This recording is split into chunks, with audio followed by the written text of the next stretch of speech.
Assalamualaikum warahmatullahi wabarakatuh, semuanya. Terima kasih telah meluangkan waktu untuk menyimak penjelasan saya. Perkenalkan, nama saya Muhammad Bagus Wijaya dari SMA Negeri 1 Wedung Kabupaten Demak Provinsi Jawa Tengah, calon guru penggerak Angkatan 11. Hari ini, kita akan membahas topik yang sangat menarik dan relevan, yaitu visi guru penggerak tahapan Bagja Prakarsa Perubahan. Saya yakin, apa yang akan kita bahas bersama dapat memberikan wawasan baru dan inspirasi bagi kita semua. Mari kita mulai. Perkenalkan, sebelah kiri merupakan ibu fasilitator saya dalam program pendidikan guru penggerak Angkatan 11, yaitu Ibu Pancarini Diah Rahayuningsih, sedangkan sebelah kiri saya adalah pengajar praktik saya, yaitu Bapak Ahmad Muthohar. Tujuan pembelajaran kita pada kesempatan kali ini yaitu 1. CGP mempraktekkan penerapan paradigma inquiry apresiatif untuk mengidentifikasi potensi diri dan membuat kalimat prakarsa perubahannya. 2. CGP menyusun bagja menurut kalimat prakarsa perubahan diri yang telah dibuat untuk kemudian menjalankannya. Inquiry apresiatif merupakan pendekatan dalam manajemen perubahan yang fokus pada pencarian nilai-nilai positif dalam organisasi atau individu. Inquiry apresiatif dapat mulai dengan mengidentifikasi hal-hal baik, menemukan cara untuk mendukungnya, dan kemudian menemukan strategi untuk melakukan perubahan ke arah yang lebih baik. Langkah-langkah inquiry apresiatif yaitu 1. Pengenalan konsep. Langkah pertama adalah perkenalan konsep inquiry apresiatif kepada guru. Artinya, guru harus paham bahwa pendekatan tersebut bertujuan untuk mencari nilai-nilai positif dalam pekerjaan mereka dan menggunakan nilai tersebut sebagai dasar perubahan. 2. Mengidentifikasi perubahan yang diinginkan. Selanjutnya, guru dan administrator akan sama-sama mengidentifikasi perubahan yang diinginkan dalam konteks pendidikan. Contohnya, seperti perubahan metode pengajaran, perbaikan kurikulum, dan lainnya. 3. Tahap inquiry. Setelah itu, mulai memasuki tahap inquiry apresiatif, di mana guru diminta untuk berbagai pengalaman positif dalam pekerjaan, termasuk momen saat mereka merasa sukses dan terhubung dengan murid. Langkah ini akan membantu mereka dalam mengidentifikasi nilai-nilai positif yang bisa menjadi landasan perubahan. 4. Mimpi dan desain. Apabila nilai-nilai positif sudah diidentifikasi, maka guru diminta untuk bermimpi tentang masa depan yang diinginkan dalam konteks perubahan yang diidentifikasi. Nantinya, hal ini akan melibatkan pembuatan gambaran tentang bagaimana lingkungan belajar ideal harus terlihat. Baru setelahnya, mereka bisa merancang tindakan konkret yang dibutuhkan untuk mencapai visi ini. 5. Pelaksanaan dan evaluasi. Langkah terakhir adalah pelaksanaan rencana perubahan dan melakukan evaluasi terus-menerus. Jadi, guru dan administrator harus bekerja sama untuk melaksanakan tindakan yang sudah dirancang dan mengukur dampaknya terhadap hasil pembelajaran murid. Inquiry apresiatif sebagai pendekatan manajemen perubahan bagja secara rinci sebagai berikut. 1. Buat pertanyaan. Tahap pertama adalah membuat pertanyaan utama yang akan menjadi dasar untuk memulai perubahan. Untuk menentukan penulisan terkait perubahan yang diinginkan yakni dengan merumuskan pertanyaan. Pertanyaan utama haruslah spesifik, relevan, dan dapat dijawab. 2. Ambil pelajaran. Tahap kedua adalah mengambil pelajaran dari apa yang telah kita lakukan.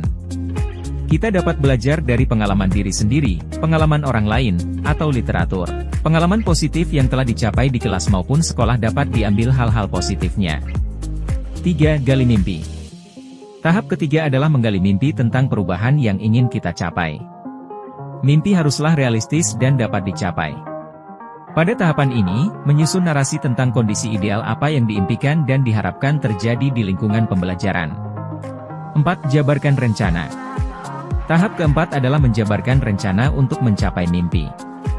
Rencana haruslah detail dan dapat diimplementasikan. Hal-hal penting yang perlu dilakukan untuk mewujudkan visi yakni, menyusun program pembelajaran yang sesuai dengan kebutuhan murid. Mewujudkan kondisi yang nyaman dan aman di lingkungan belajar. Membangun budaya kerja kolaboratif. 5. Atur eksekusi. Tahap kelima adalah mengatur eksekusi rencana. Ajak teman sejawat yang ingin terlibat, bagaimana strateginya, dan aksi lainnya demi mewujudkan visi secara berlahan.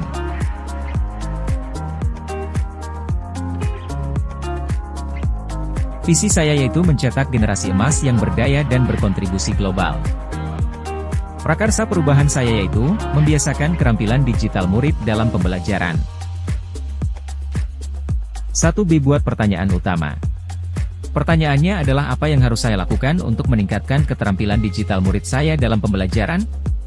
Daftar tindakan atau penyelidikan yaitu 1. Mengajak kepala sekolah untuk berdiskusi dan berbagi pandangan terkait integrasi TIK dengan pembelajaran. 2. Mempelajari literatur tentang berbagai kegiatan yang bisa dilakukan untuk meningkatkan keterampilan digital. 2. Ambil pelajaran yaitu pertanyaannya adalah 1. Siapakah di sekolah atau di tempat lain yang mempunyai pengalaman pernah meningkatkan keterampilan digital murid dalam pembelajaran? Aktivitas apa saja yang menurut murid membuat keterampilan digital mereka meningkat? 2. Situasi apa yang dapat kita lihat dalam pembelajaran yang meningkatkan keterampilan digital murid? 3. Keterampilan digital apa yang sudah saya miliki dan membantu saya mewujudkan pembelajaran yang meningkatkan keterampilan digital murid? Daftar tindakan atau penyelidikannya adalah 1.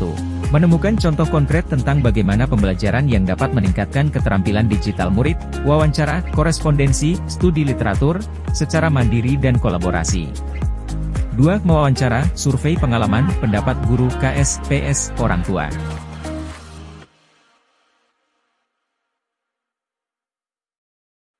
3. Gali mimpi. Pertanyaannya adalah 1. Apakah kebiasaan-kebiasaan baru yang saya bayangkan terjadi ketika keterampilan digital murid sudah meningkat? 2. Bagaimana perasaan saya dengan adanya murid yang memiliki keterampilan digital yang baik? 3. Apa saja hal-hal baru yang bisa aku lakukan setelah memiliki murid yang memiliki keterampilan digital yang baik? 4. Apa hal-hal sumber daya yang kita bayangkan akan tersedia untuk mempertahankan keterampilan digital murid yang baik? Kemudian daftar tindakan atau penyelidikannya adalah 1. Membuat gambaran narasi tentang keterampilan digital yang baik.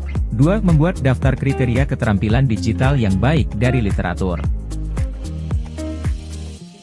4J. Jabarkan rencana. Pertanyaannya adalah 1. Apa langkah-langkah untuk meningkatkan keterampilan digital murid yang diimpikan? 2. Berapa lama target untuk meningkatkan keterampilan digital murid? 3. Bagaimana pengaturan agar keterampilan digital murid bisa tercapai? 4. Apa hal pertama yang dapat dilakukan untuk meningkatkan keterampilan digital murid berkelanjutan? Kemudian daftar tindakan atau penyelidikannya adalah 1. Menetapkan tujuan yang dapat dicapai untuk setiap minggu. 2. Membuat daftar pertanyaan-pertanyaan untuk berdialog bersama murid tentang apa saja pola pikir yang menunjukkan keterampilan digital yang baik.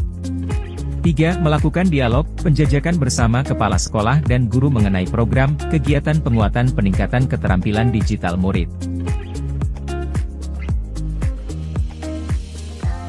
5. Atur eksekusi. Pertanyaannya adalah 1. Siapa saja yang akan saya libatkan dalam mewujudkan rencana ini?